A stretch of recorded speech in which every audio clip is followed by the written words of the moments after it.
Setelah kita membahas apa yang menjadi alasan mengapa banyak pengusaha malas mencatat transaksi dan juga pentingnya pembukuan, selanjutnya kita akan membahas solusi yang akan ditawarkan kepada UMKM.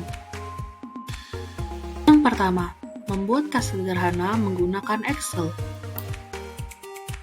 Berikut adalah laporan penjualan toko Sinar Harapan yang saya buat menggunakan Excel sederhana, di mana yang pertama ada tanggal diikuti dengan nama barang, stok awal, stok akhir, penjualan, harga satuan, harga jual, dan laba. Hal-hal ini akan sangat memudahkan para penjual untuk mengetahui berapa keuntungan yang didapat pada hari itu, maupun jika ada kerugian maka akan dapat terhitung. Dan juga kita juga dapat mengetahui beberapa barang-barang apakah ada yang kehilangan atau memang terjual, sehingga ini sangat memudahkan sekali para pemilik usaha.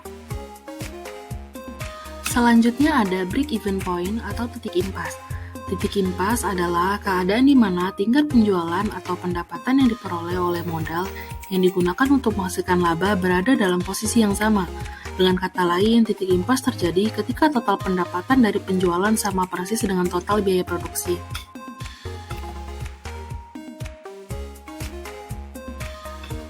Selanjutnya ada HPP atau harga pokok penjualan. HPP adalah jumlah pengeluaran beban yang dikeluarkan secara langsung maupun tidak langsung untuk menghasilkan produk atau jasa. Setiap biaya yang dimasukkan ke harga pokok penjualan adalah biaya yang berhubungan secara langsung dengan produk tertentu yang dijual perusahaan.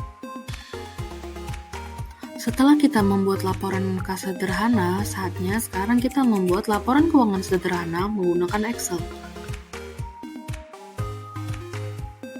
Yang pertama, laporan laba rugi.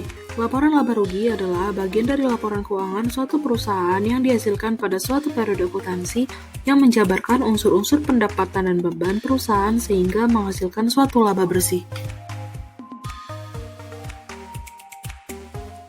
Selanjutnya ada neraca. Neraca atau laporan posisi keuangan adalah bagian dari laporan keuangan suatu entitas yang dihasilkan pada suatu periode akuntansi yang menunjukkan posisi keuangan dari suatu entitas tersebut pada akhir periode. Selanjutnya ada laporan perubahan modal. Laporan perubahan modal menggambarkan peningkatan atau penurunan aktiva bersih atau kekayaan selama periode yang bersangkutan berdasarkan prinsip pengukuran tertentu yang dianut.